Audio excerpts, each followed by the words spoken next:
Hello friends, मैं हूं विश्वजीत कुमार। स्वागत करता हूं आप सबका एजुकेशन के इस डिजिटल प्लेटफॉर्म पर, जहां पर हम और आप स्टडी करते हैं फिजिक्स का। फिजिक्स के इस सेशन में आज का जो हमारा सेशन चलने वाला है वह है मॉडर्न फिजिक्स के लिए। और मॉडर्न फिजिक्स में हम जिस चैप्टर को कवर करने जा रहे हैं वह है परमाणु एवं परमाणु की संरचना। परमाणु एवं परमाणु की संरचना का यह 5th लेक्चर है। इससे पहले के 4 लेक्चर में हमने कुछ स्टडी किया, उस स्टडी का आज थोड़ा हम कुछ एक ओवरव्यू देख लेते हैं। दरअसल परमाणु की संरचना के अध्ययन में हमें आज ये पता है कि दुनिया का हर एक पदार्थ यानी कि दुनिया का हर एक वस्तु परमाणु से मिलकर बने होते हैं, और यह परमाणु भी दूसरे परमाणविक कणों से मिलकर बने होते हैं, जिसे हम इलेक्ट्रॉन, प्रोटॉन और न्यूट्रॉन कहते हैं। इन परमाणविक कणों का जो स्थिति है परमाणु के अंदर वह डिफरेंट है। परमाणु के अंदर एक बहुत ही सूक्ष्म स्थान पर बीच में केंद्र में एक नाभिक होता है, जिसमें प्रोटॉन और न्यूट्रॉन होते हैं। चूंकि प्रोटॉन धनात्मक आवेश है, इसलिए पूरा आवेश क्या होगा, धनात्मक आवेश होगा, यानी कि नाभिक धनात्मक आवेश होगा। नाभिक के चारों ओर डिफरेंट कक्षाओं में इलेक्ट्रॉन घूमते हैं, और यह इलेक्ट्रॉन ऋणात्मक आवेश का होता है। जब इलेक्ट्रॉन अपनी कक्षा में घूमते हैं तो वह उसकी मूल अवस्था होती है, और मूल अवस्था में घूमता हुआ इलेक्ट्रॉन किसी भी प्रकार की ऊर्जा की क्षति नहीं करता है, यानी ऊर्जा की हानि नहीं करता है। ठीक है, और अपनी एक निश्चित कक्षा में ही घूमता है, निश्चित ऊर्जा के साथ घूमता है। ठीक है, आज का जो हमारा सेशन चलने वाला है उस सेशन में हम लोग ये जानेंगे कि रदरफोर्ड मॉडल में कमी को दूर करने के लिए कौन साइंटिस्ट आए। तो हम देखेंगे कि रदरफोर्ड में जो भी कमी था उस कमी को दूर करने के लिए एक साइंटिस्ट आए, नाम था उनका निल्स बोर। निल्स बोर ने अपना एक कॉन्सेप्ट दिया जिसे निल्स बोर पोस्टुलेट्स कहा जाता है, यानी कि बोर का परमाणुविक नियम या परमाणुविक सिद्धांत। ठीक है, ओके। तो दरअसल रदरफोर्ड के मॉडल में क्या कमी थी? तो रदरफोर्ड के मॉडल में कमी ये थी कि रदरफोर्ड ने ये कहा कि परमाणु के अंदर इलेक्ट्रॉन नाभिक के चारों ओर वृत्तीय पथ पर किसी भी कक्षा में घूम सकता है, जबकि ऐसा बिल्कुल भी नहीं है। परमाणु के अंदर किसी भी कक्षा में इलेक्ट्रॉन नहीं घूम सकते, बल्कि अपनी एक निश्चित कक्षा में ही घूमता है और निश्चित ऊर्जा के साथ घूमता है। और इसके लिए उन्होंने ये बताया कि जब कोई इलेक्ट्रॉन किसी नाभिक के चारों ओर घूमता है तो वृत्तीय पथ पर घूमने के लिए उसे एक अभिकेंद्र बल की आवश्यकता होती है। यह अभिकेंद्र बल दोनों के बीच, यानी कि नाभिक और इलेक्ट्रॉन के बीच लगने वाले विद्युत आकर्षण बल के कारण हो पाता है। क्योंकि विद्युत आकर्षण बल, नाभिक और इलेक्ट्रॉन के बीच लगने वाला विद्युत आकर्षण बल दोनों को वृत्तीय पथ, इलेक्ट्रॉन को वृत्तीय पथ पर घुमाने के काम में आता है। इस यही कारण है कि इलेक्ट्रॉन नेगेटिव होते हुए भी नाभिक यानी जो कि पॉजिटिव है उनके पास नहीं आ पाता है। तो ये कॉन्सेप्ट था। ठीक है, तो देखते हैं कि नील्स बोर ने अपना मॉडल दिया, और मॉडल में उन्होंने क्या कहा। तो उन्होंने ये कहा कि परमाणु 10⁻⁻10 मीटर के आकार वाला एक गोला है, जिसमें इलेक्ट्रॉन जिसमें बहुत ही सूक्ष्म स्थानों पर सभी धन आवेश तथा द्रव्यमान केंद्रित होता है, और उसे नाभिक कहते हैं। परमाणु के अंदर नाभिक 10⁻⁻15 मीटर का होता है, यानी कि नाभिक का आकार कितना होता है, 10⁻⁻15 मीटर का। दूसरा बात उन्होंने कहा कि परमाणु के अंदर इलेक्ट्रॉन नाभिक के चारों एक निश्चित कक्षा में निश्चित ऊर्जा के साथ वृत्तीय पथ पर घूमता है, और यह कक्षा अस्थायी होता है। यह कक्षा क्या होता है, अस्थायी होता है, तथा तथा तथा अपनी मूल अवस्था में घूमता हुआ इलेक्ट्रॉन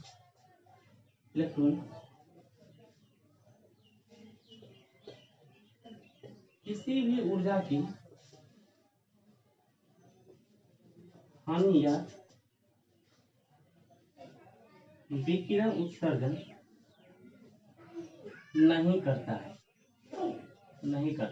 इसके लिए इन्होंने जवाब दिया, जब बोर ने कहा कि इलेक्ट्रॉन नाभिक के चारों ओर घूमता है और अपनी एक निश्चित कक्षा में घूमता है, और निश्चित कक्षा में घूमते हुए वह किसी भी ऊर्जा का उत्सर्जन नहीं करता है। इसके लिए उन्होंने ये बताया कि प्लैंक के क्वांटम सिद्धांत के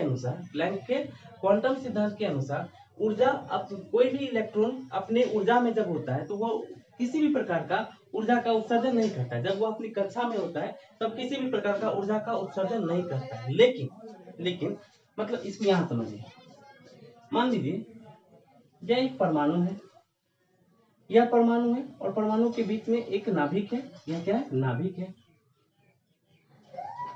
और यह परमाणु है। यह नाभिक और ये परमाणु, और नाभिक के चारों ओर इलेक्ट्रॉन कक्षा में घूम रहा है। ठीक है, इलेक्ट्रॉन घूम रहा है। मान लीजिए ये यहाँ पर एक इलेक्ट्रॉन है, और यह इलेक्ट्रॉन चूंकि जिस कक्षा में इलेक्ट्रॉन होता है उससे मूल अवस्था कहा जाता है, यानी कि इस कक्षा में इस इलेक्ट्रॉन, यह इलेक्ट्रॉन क्या अपने मूल अवस्था में। जब इसको आप ऊर्जा देंगे ना, तो ऊर्जा देने के बाद क्या होगा, यह अपनी कक्षा को छोड़कर यह दूसरे उत्तेजित अवस्था में चला जाता है। जब यह अपने उत्तेजित अवस्था में चला जाता है, तो यहाँ पर आने के बाद वह 10⁻⁻8 सेकेंड से ज्यादा रह नहीं पाता है। क्योंकि यह इस इलेक्ट्रॉन का यह कक्षा मूल अवस्था नहीं है, इसलिए इसे वापस अपने ही कक्षा में आना पड़ता है। जब ये वापस आता है तब क्या होता है, ऊर्जा का उत्सर्जन करता है। क्यों? क्योंकि इसका रेडियस बड़ा है और इसका रेडियस छोटा है। अब यहाँ पर रहने के लिए इसको ज्यादा एनर्जी चाहिए, यहाँ पर रहने के लिए इसको कम एनर्जी चाहिए। ठीक है, तो यहाँ से यहाँ तक जाने के लिए वो एनर्जी लेकर गया था। अब चूंकि यहाँ पर उसकी मूल अवस्था नहीं है, इसलिए यहाँ पर वो 10⁻⁻8 सेकेंड से ज्यादा नहीं रहता। और जब 10⁻⁻8 सेकेंड से ज्यादा नहीं रहता तो वापस अपने ही मूल अवस्था में आता है। और जब मूल अवस्था में आ जाएगा तब फिर ये ऊर्जा की क्षति नहीं करेगा। लेकिन अगर इस अवस्था में रहेगा तो इस अवस्था में क्या होगा, ज्यादा देर तक नहीं रहेगा और फिर ऊर्जा की क्षति इसको करना ही होगा। ठीक है, ये कहना था नील्स बोर का। ठीक है, अब इन्होंने ये कहा कि किसी परमाणु के अंदर अलग अलग कक्षाएं होती है, ये कक्षा मान लीजिए K है, L है, M है, N, यानी कि N = 1, N = 2, N = 3 और N = 4। इस तरह से कक्षा की संख्या, कक्षाओं की संख्या, जिसमें इस कक्षा को K से बोलते हैं, इसको K, L, M, N से बोलते हैं। ठीक है, जब K, L, M से यहाँ पर जो एनर्जी होगा वो मान लीजिए E1 होगा, ये एनर्जी E2 होगा, ये एनर्जी E3 और ये एनर्जी E4, जहाँ पर E4 > E3 > E2 > E1 है। ठीक है, इस तरह से हम यहाँ पर ऊर्जा कम है, इसको अगर ऊर्जा और दे दिया जाए तो यहाँ चला जाएगा, और भी ज्यादा दे दिया तो यहाँ भी जा सकता है और वापस फिर यहाँ से आ सकता है। ये कहना था नील्स बोर का। ठीक है, ये कहना था नील्स बोर का। आगे हम लोग ये देखने वाले हैं कि इसके और क्या कहा नील्स बोर ने ये भी कहा कि परमाणु में इलेक्ट्रॉन उसी कक्षा में घूमेगा, परमाणु के अंदर इलेक्ट्रॉन उसी कक्षा में घूमेगा जहां उसका कोणीय संवेग h/2π के गुणज के रूप में होगा, h/2π के गुणज के रूप में होगा। समझते हैं इसको।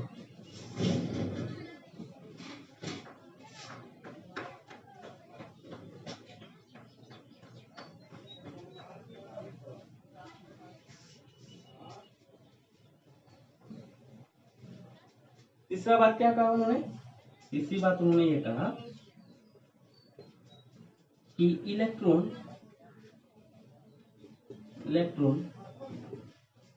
नाभिक के चारों ओर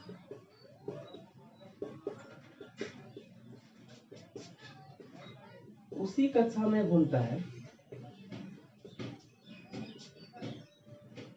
जिसका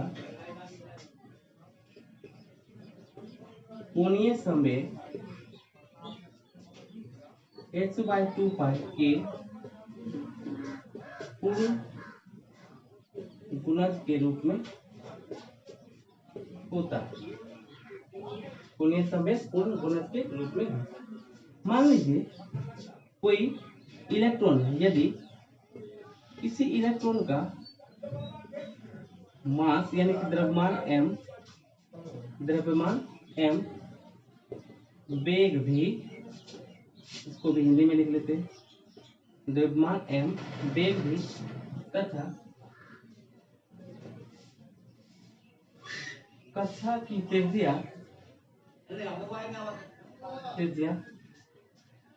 r है। तो यहाँ देखिए ये एक परमाणु है और यह परमाणु का नाभिक है। यहाँ इलेक्ट्रॉन, ये इलेक्ट्रॉन का मास m है, m मास का इलेक्ट्रॉन v वेग से r त्रिज्या पर यदि घूम रहा है तो यहाँ का कोणीय संवेग कितना हो जाएगा, कोणीय संवेग क्या हो जाएगा, mvr। कोणीय संवेग क्या होगा, mvr होगा। और यह कोणीय संवेग mvr किसके बराबर होना चाहिए, तो ये होना चाहिए n इंटू एच बाई 2 पाई, जहाँ h क्या है, प्लैंक नियतांक, क्या है, प्लैंक नियतांक, जहाँ h क्या है, प्लैंक नियतांक, और n क्या है, n क्या है, कक्षा की संख्या, कक्षा की संख्या। एक बार फिर से समझते हैं क्या है। मैंने कहा यहाँ एक इलेक्ट्रॉन है, यह इलेक्ट्रॉन नाभिक के चारों ओर उसी कक्षा में घूमेगा जिस कक्षा में कोणीय संवेग h/2 के पूर्ण गुणज के रूप में। फॉर एग्जाम्पल, अगर ये मान लीजिए n = 1 यह पहली कक्षा है, तो यहाँ का कोणीय संवेग कितना होना चाहिए, nh/2 मतलब कितना, 1h/2। अगर ये दूसरी कक्षा है, तो यहाँ पर कोणीय संवेग कितना होना चाहिए, 2h/2। अगर ये तीसरी कक्षा है तो यहाँ का कोणीय संवेग कितना होना चाहिए, 3h/2। इस तरह से कोई भी कक्षा हो, उस कक्षा का कोणीय संवेग h/2 के पूर्ण गुणज के रूप में होना चाहिए। उसी कक्षा में इलेक्ट्रॉन नाभिक के चारों ओर घूमता है। ठीक है, ओके।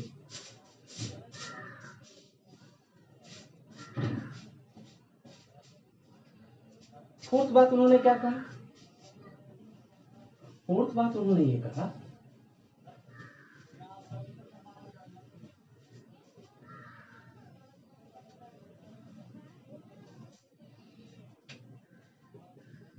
फोर्थ बात उन्होंने ये कहा कि इलेक्ट्रॉन नाभिक के चारों ओर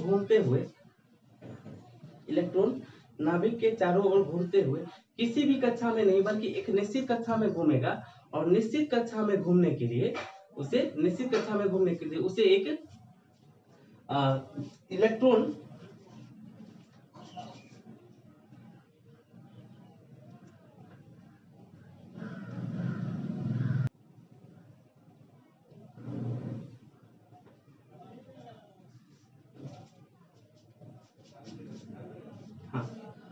फोर्थ बात उन्होंने क्या कहा कि मान लीजिए यह एक परमाणु है, परमाणु का यह नाभिक है, यह क्या है, परमाणु, और यह उसका नाभिक, और नाभिक के चारों ओर अलग अलग कक्षाएं, ये कक्षा 1, ये कक्षा 2 और ये कक्षा 3, ऐसे भी बोल सकते हैं K L M N, यानी कि ये n = 1, n = 2, यानी ये तीसरी कक्षा, पहली कक्षा, दूसरी कक्षा और तीसरी कक्षा। यहाँ जो भी एनर्जी है वह E1 है, यहाँ जो भी एनर्जी है वह E2 है, और यहाँ जो भी एनर्जी है E3 है। ठीक है, अब मैं क्या कहने जा रहा हूँ, बोर्स ने ये कहा कि जब कोई इलेक्ट्रॉन किसी नाभिक के चारों ओर घूमता है तो वह सिर्फ उसी कक्षा में घूमता है, जहाँ उसका कोणीय संवेग h/2 के पूर्ण गुणज के रूप में हो, जहाँ h क्या, प्लैंक नियतांक, और प्लैंक नियतांक कितना होता है, लगभग 6.6 × 10⁻⁻34 जूल सेकेंड। ठीक, तो वहां पर घूमता है, और जब वह घूमेगा तो वह अपनी एक निश्चित कक्षा में घूमेगा, और निश्चित कक्षा में घूमता हुआ वह किसी भी प्रकार का ऊर्जा का उत्सर्जन नहीं करता है। जब वह किसी भी प्रकार का ऊर्जा का उत्सर्जन नहीं करता है तब वह अपनी मूल अवस्था में होता है। लेकिन अगर किसी कारणवश कहीं से भी बाह्य एक्सटर्नल सोर्स से यदि उसको ऊर्जा दे दिया जाए, मान लीजिए यहाँ पर एक इलेक्ट्रॉन है, यह इलेक्ट्रॉन अपनी जिस कक्षा में है वह उसकी मूल अवस्था है, यानी कि यहाँ पर जब इलेक्ट्रॉन घूमेगा तो क्वांटम सिद्धांत के अनुसार इलेक्ट्रॉन किसी भी प्रकार की ऊर्जा का उत्सर्जन नहीं करेगा, क्योंकि वह अपनी ऊर्जा के साथ घूम रहा है। अगर इस इलेक्ट्रॉन को बाहर से कहीं से भी बाह्य सोर्स से अगर ऊर्जा दे दिया जाए तो ऊर्जा पाकर ये यहाँ से यहाँ जा सकता है। अगर ये यहाँ से यहाँ तक चला गया तो यहाँ पर उसकी मूल अवस्था नहीं है, इसे बोला जाता है उत्तेजित अवस्था, यानी कि ये प्रथम उत्तेजित अवस्था, ये द्वितीय उत्तेजित अवस्था। अगर इलेक्ट्रॉन अपनी मूल अवस्था से पहली उत्तेजित अवस्था ये हो गया और दूसरी उत्तेजित अवस्था ये हो गया, तो जब इलेक्ट्रॉन को ऊर्जा देकर मूल अवस्था से उत्तेजित अवस्था में भेजा जाता है तब इसको ऊर्जा देते हैं।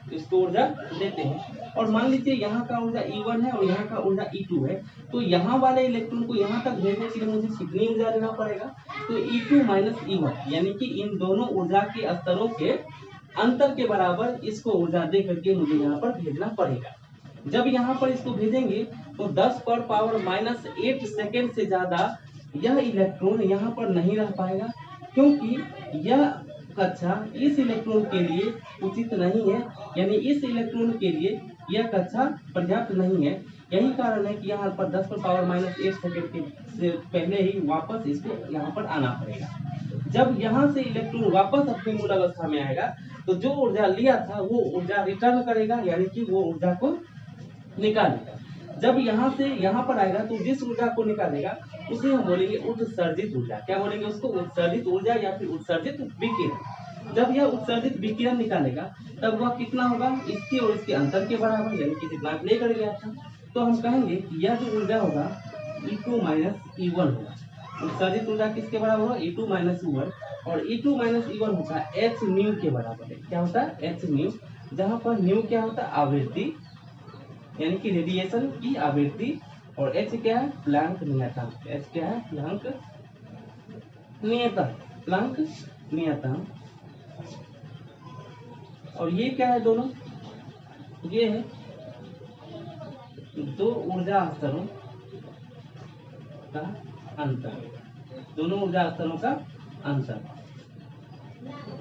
ठीक है, यहाँ तक ये बात समझ में आ गई। फिर से समझते हैं। यहाँ पर इलेक्ट्रॉन है, मूल अवस्था में घूम रहा है। जब इलेक्ट्रॉन मूल अवस्था में घूमता है तो ऊर्जा की क्षति नहीं करता है, लेकिन अगर उसको ऊर्जा दे करके उसको अगर मूल अवस्था से दूसरी अवस्था में चला गया तो दूसरी अवस्था में वो रह नहीं पाता है 10 पर पावर माइनस 8 सेकेंड तक से ज्यादा, तो उसको वापस अपने ऊर्जा स्तर में आना पड़ता है। जब वह अपनी कक्षा में आता है तो जो ऊर्जा लिया था वो ऊर्जा रिटर्न करता है, वह ऊर्जा वह विकिरण के रूप में उत्सर्जित करता है। अब यही विकिरण कितना होगा? तो हमें पता है यह कितना होना चाहिए। विकिरण कितना ऊर्जा उत्सर्जित करेगा? तो E2 माइनस E1 के बराबर ऊर्जा उत्सर्जित करेगा। और E2 माइनस E1 क्या होता है? h न्यू होता है, जहाँ h प्लैंक नियतांक है और न्यू क्या है? तो न्यू क्या है? आवृत्ति है। और ये दोनों क्या होता है? ऊर्जा का अंतर, दो ऊर्जा स्तरों का अंतर होता है। तो रदरफोर्ड ने क्या कहा? रदरफोर्ड ने कहा कि परमाणु के अंदर नाभिक, परमाणु के अंदर नाभिक के चारों ओर इलेक्ट्रॉन अपने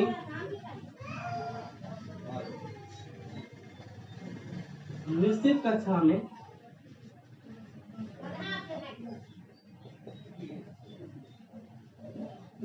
निश्चित ऊर्जा के साथ घूमता है और यह उसकी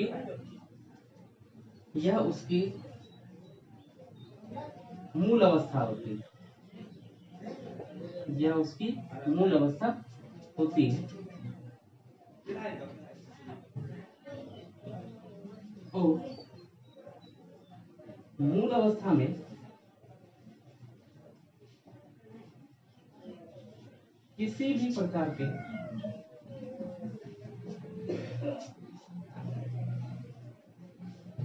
ऊर्जा का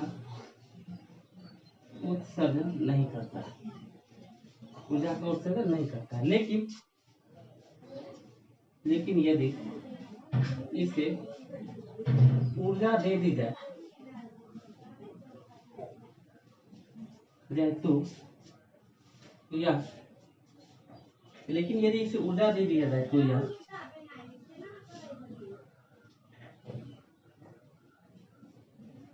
मूल अवस्था से